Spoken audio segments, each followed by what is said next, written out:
क्या मोहम्मद आजम खान साहब के किस बयान से किन दो वर्गों में शत्रुता पैदा हो गई, ये न्यायालय बता दे या वो अधिकारी बता दें जिन्होंने चार्जशीट दाखिल की है।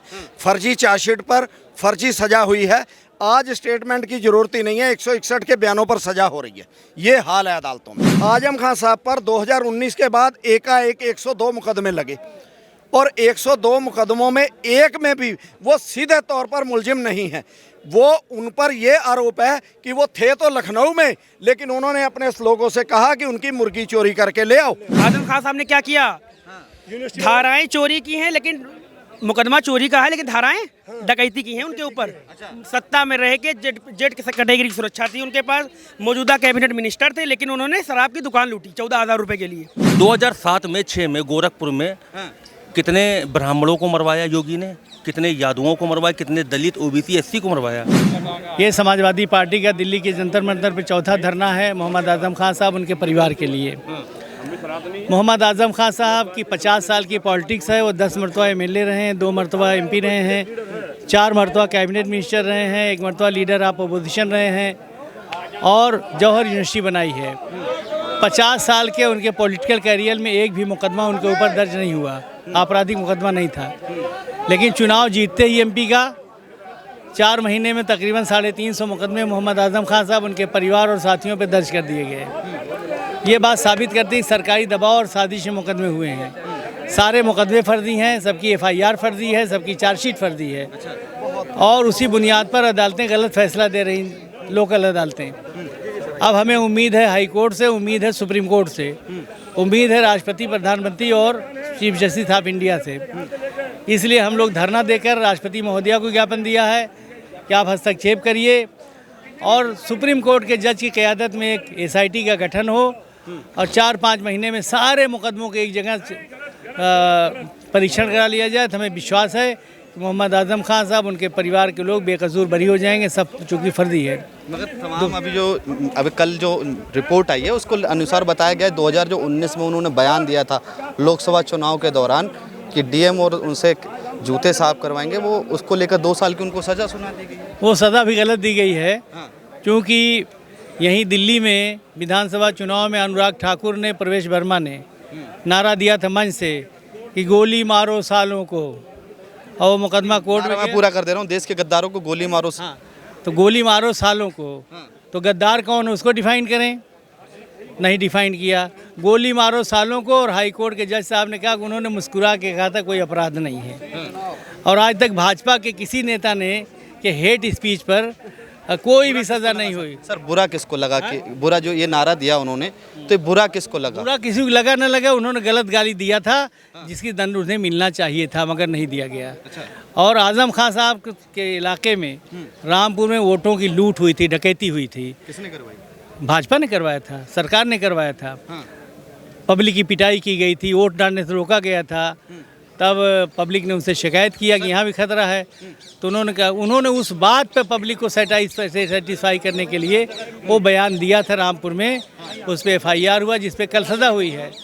तो उस पर सज़ा नहीं होनी चाहिए थी कि लंबी सज़ा हो जाए, और ऐसी कोई धारा नहीं बनती थी कि 2 साल की सज़ा दी जाए। और मैं यहाँ आज उनके रिहाई के लिए आया हूँ धरने में। क्या नाइंसाफ़ी हो रही है आजम खान के? नाइंसाफ़ी ये हो रही है, जिस केस में कल सजा हुई है वो 153 भी है।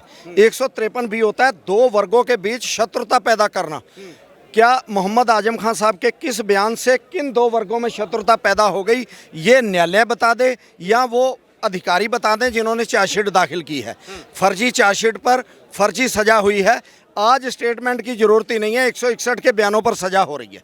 ये हाल है अदालतों में। ये हाल है अदालतों में। ये अदालत। मगर उन्होंने जो बयान दिया, उन्होंने कहा कि डीएम से, एसपी से, कलेक्टर से डरने की ज़रूरत नहीं है, इनसे जूते साफ करवाने का मैं बताऊं जी, ऐसा 2019 में मायावती जी की बहुजन समाज पार्टी से अखिलेश यादव जी की पार्टी का, समाजवादी पार्टी का गठबंधन था।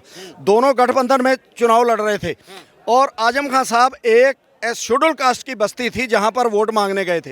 उन्होंने कहा कि मौजूदा प्रशासन हम पर दबाव डाल रहा है कि आप बीजेपी को वोट दें, और उन्होंने उसके परिप्रेक्ष्य में कहा कि हमारा गठबंधन उन्हीं बहन जी से है जिन्होंने इनसे कलेक्टर फ्रैक्टर हैं, ये इनसे डरने की ज़रूरत नहीं है, और वो बहन जी हैं जो इनसे जूते साफ कराती थी। तो क्या उन्होंने करवाए नहीं थे, उनके जूते साफ नहीं करे थे, मायावती ने जूते साफ करवाए हैं। करवाए थे। पहले वो सामने वीडियो आया था, उन्होंने दूसरे की बात सामने रख दी। उन्होंने ये तो नहीं कहा था कि मैं अपने जूते साफ कराऊंगा।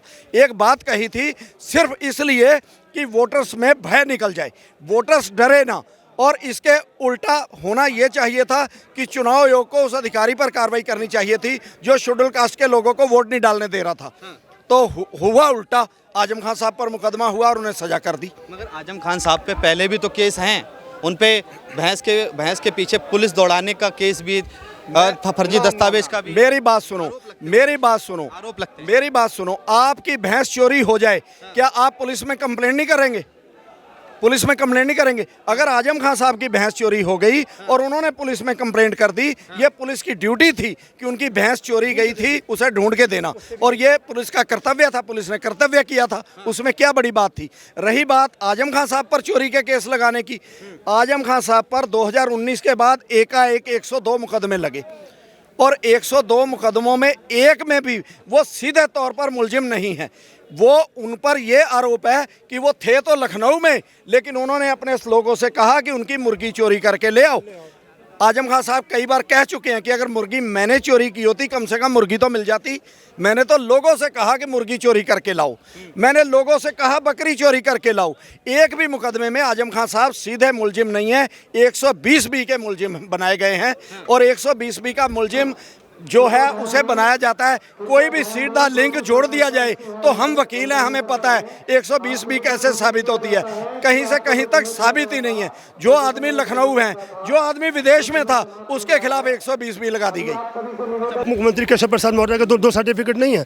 देखिए पत्रकार बंधु, आपने एक सवाल किया बुलडोजर का, बाजी खड़ी रही है, तो आप मुझे एक बात का जवाब दीजिए कि बुलडोजर न्याय का प्रतीक है? जुडिशरी कुछ नहीं है, न्यायपालिका कुछ नहीं है। बुलडोजर वो उस पे चला रहे हैं जो अतिक्रमण पे, जो सरकारी जमीन पे बना हुआ है। भाजपा के बहुत सारे ऐसे नेता हैं जिनका कल बुलडोजर चल सकता था, आज भी बुलडोजर चल सकता है, लेकिन माफिया राज करके, गुंडागर्दी करके वो वॉशिंग मशीन में जाते हैं भाजपा की और फ्रेश होकर निकलते हैं। आजम खान के साथ ये रहा कि वो भाजपा की वॉशिंग मशीन में आज तक नहीं गए। अब रही बकरी चोरी, मुर्गी चोरी, तो इस सरकार से कोई उम्मीद की जा सकती है? सरकार जिसको चाहे रख दे। ये तो आपकी पार्टी में तो भाजपा वाले कहते हैं टोटी चोर भी हैं, बिजली चोर भी हैं। ये सब मीडिया की बनाई हुई बात है। एक मीडिया वाली बातें नहीं है। समाजवादी पार्टी के ऐसे पोस्टर भाजपा। सुनिए मेरी बात सुनिए, एक प्रधान टॉयलेट के टोटी नहीं चुरा सकता, एक मुख्यमंत्री टोटी चोर बनेगा? अरे एक मुख्यमंत्री टोटी चुराएगा? गांव का प्रधान बन जाता है तो वो टोटी नहीं चुरा सकता? समझ रहे? नगर पालिका का अध्यक्ष एक टैंकर नहीं चुरा सकता पानी का? सांसद तो बिजली चोरी करते हुए पकड़े गए हैं। कौन से वाले सांसद? कहाँ साबित हुआ? संभल के कहाँ साबित हुआ है? देखिए सुनिए, आपको नाम ही याद नहीं है तो आप नहीं देखिए, जियाउल रहमान वर्ग, जियाउल रहमान वर्ग बता तो दिया। जो देखिए भाजपा में जो जितना कद्दावर है, जो जितना भारतीय जनता पार्टी के तो कोडी सीरम में पकड़े जाते हैं। जवाब दीजिए ना ऐसे।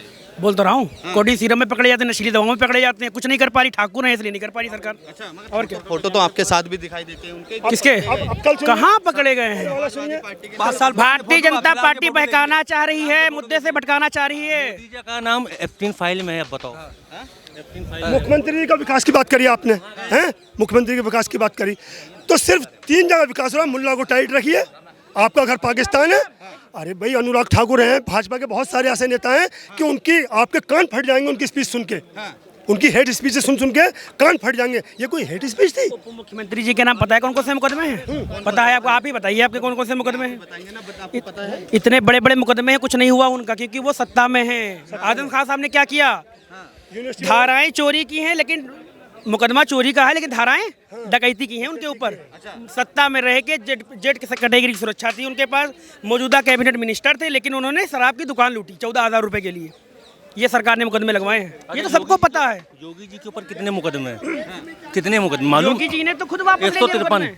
10 बार का सांसद एक बार एक मुख्यमंत्री जो अपने मुकदमे वापस ले ले, 153 मुकदमे। आपको कुछ नॉलेज है? मालूम है? नहीं मालूम है ना, नहीं पता है। अगर योगी जी तो सांसद में फूट के रोए थे, आजम खान साहब रोए थे, दिखे आपको कभी? मतलब आपकी सरकार में इतना डर था कि एक सांसद को संसद में रोना पड़ रहा है? नहीं, बिल्कुल नहीं। वो मर्द मुजाहिद है, आजम खान मर्द मुजाहिद है। वो हिंदुस्तान आपकी सरकार में इतना डर था कि एक सांसद को संसद में रोना पड़ रहा था अपनी जान के लिए।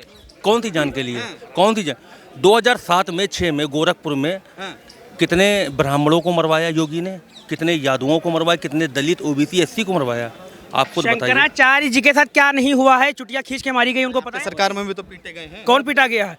राष्ट्रीय अध्यक्ष जी ने, जैसे उनको मालूम हुआ था तुरंत राष्ट्रीय अध्यक्ष जी उनके चरणों में गए थे, माफी मांगी थी उन्होंने। योगी जी गए नहीं, उनके केशव प्रसाद मौर्य के दूसरे 2 इंजन आपस में भिड़े हुए हैं, 2 इंजन आपस में भिड़े, डबल इंजन की सरकार। अभी अखिलेश यादव कह रहे हैं 16 सरकार बनाओ। बिल्कुल सरकार बना देंगे, ले आए 100 विधायक, सरकार बन जाएगी। उनको स्टूल मिल रहा है, वहाँ पे तो चेयर मिलेगी। अखिलेश यादव तो पिछड़ों के नेता है, इसलिए पिछड़ी जाति के नेता से कह रहे हैं आइए अब आपको सरकार बनवाएंगे।